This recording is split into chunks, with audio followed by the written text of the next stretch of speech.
I1 adoption is often driven by external pressures and customer expectations. Many organizations pursue it to meet contractual obligations or to assure clients who need more than self-attestation but less than a regulatory audit. External drivers can include third-party risk questionnaires, supply chain requirements, or sector-specific mandates. For example, a healthcare software vendor may face customer insistence on independent validation of controls protecting health information. I1 answers that need with efficiency. It is also common for organizations preparing for future R2 certification to start with I1 as a transitional stage. The pressure can come from both sides, clients seeking assurance and executives seeking validation of investment. Recognizing these drivers clarifies the business case. I1 is not pursued for prestige alone, but to align with real-world trust demands. The right fit for I1 often aligns with moderate to elevated risk profiles and data sensitivity levels. Organizations processing regulated or client-owned data, especially personal, financial, or operationally sensitive information, benefit from I1's verified controls. Examples include healthcare technology providers, SaaS platforms hosting private information, or managed service firms with administrative access to customer systems. In contrast, internal-only or limited-scope service providers may find E1 sufficient. I1 demonstrates to customers that the organization understands confidentiality, integrity, and availability not as abstract goals but as verifiable responsibilities. If data loss would cause real harm, financial, reputational, or regulatory, then I1's assurance depth provides meaningful protection. The framework assumes moderate risk and scales evidence accordingly, balancing thoroughness with realism. Organizational readiness for I1 can be gauged through prerequisites and indicators. A mature I1 candidate already maintains written policies, has an operationalized control environment, and can produce consistent, time-stamped evidence. Indicators include centralized logging, identity governance, automated patching, and active backup testing, all at least partially proven during internal reviews or E1 assessments. Leadership support and cross-department cooperation are essential, as I1's success depends on coordination between technical, compliance, and management roles. If daily operations already generate the artifacts E1 requires, like access reviews or restoration tests, then I1 becomes a matter of structure and depth, not reinvention. Conversely, organizations lacking documentation or policy ownership should strengthen foundations before attempting I1. Readiness is visible when routine operations already resemble audit preparation, not when documentation begins only after kickoff. Scope boundaries and system selection are critical in shaping I1 efficiency. The scope defines which systems, applications, and data fall under assessment. Including too much inflates cost and effort. Too little may leave gaps that weaken credibility.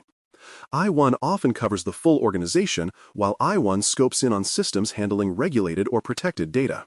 For example, a SaaS provider may limit I1 to its production environment and supporting identity platform. Clearly delineate boundaries with architecture diagrams, data flow maps, and a current asset inventory. System selection should align with risk. The higher the data sensitivity, the stronger the case for inclusion. Revisiting scope annually ensures that new systems or integrations do not drift unassessed. Well-defined boundaries reduce confusion for assessors and internal teams alike, making I1 an exercise in precision, not overreach. Evidence depth and sufficiency expectations under I1 expand beyond E1's basic screenshots and lists. Assessors review a larger sample size, seek consistency across systems, and may request demonstrations. Evidence must show operation over time, not just existence.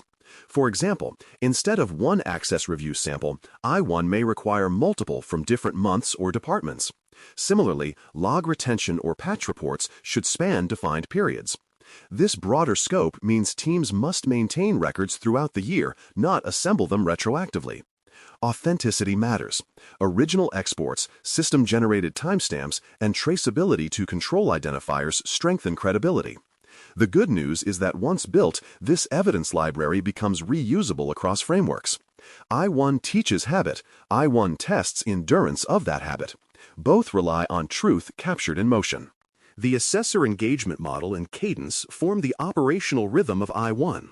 Unlike E1, which is self-attested or lightly verified, I1 involves accredited external assessors performing documentation review and sample testing.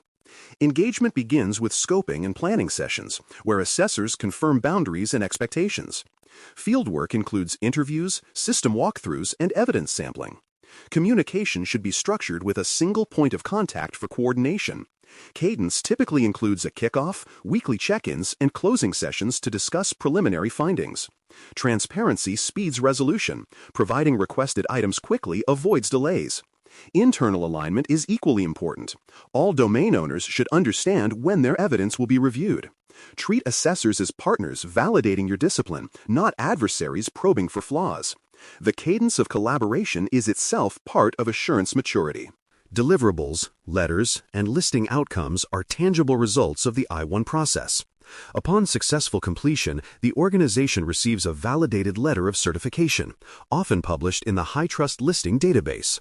This letter details scope, boundaries, and certification date, serving as verifiable proof of compliance to customers and regulators. Additional outputs may include findings reports or improvement recommendations. Unlike E1's self-asserted completion, I-1 outcomes carry third-party credibility, something customers can verify independently. Organizations can reference this status in contracts, proposals, and marketing, though the tone should emphasize credibility rather than promotion. Maintaining the listing through renewal and continuous improvement becomes part of long-term assurance strategy.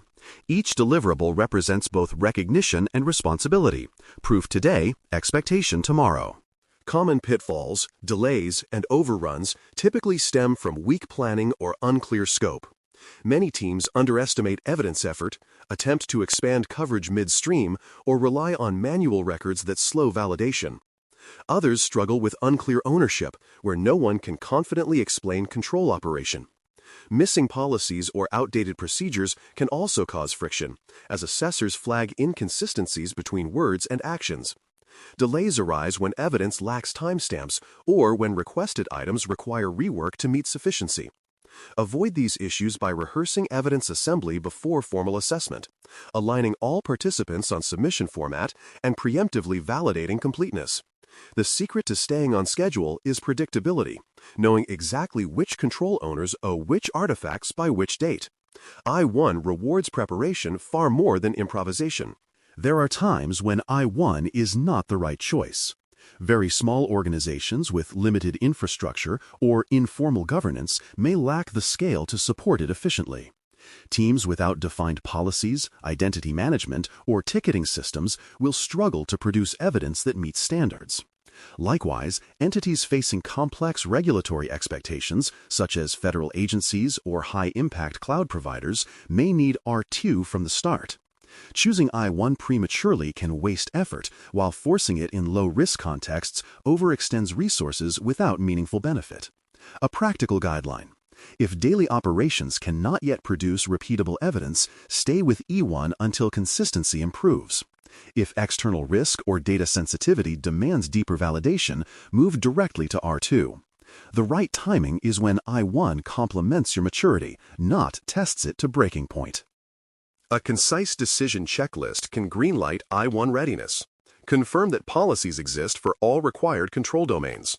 Verify that systems produce evidence continuously. Access logs, backup reports, patch dashboards, and incident tickets. Ensure leadership has budgeted time for assessor engagement, and that data classification and scope are documented. Validate that internal audits or readiness reviews show stable control performance for at least one operational cycle. Confirm customer demand or business justification for independent validation.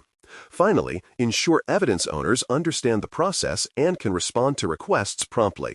When these conditions align, the organization is ready to pursue I-1 confidently. This checklist separates aspiration from readiness, helping leaders choose intentionally rather than reactively. Intentional selection of I-1 balances ambition, maturity, and risk tolerance. When chosen for the right reasons, credible assurance, customer trust, and internal discipline, it strengthens both operations and reputation. When chosen prematurely, it becomes an exercise in frustration. The trade-off is between speed and depth, between current capacity and future credibility. I-1 ensures basic stability. I-1 builds structured trust, and R2 confirms full resilience. Knowing when to advance is a mark of maturity itself. The best next step is one the organization can sustain year after year, turning certification into rhythm rather than milestone.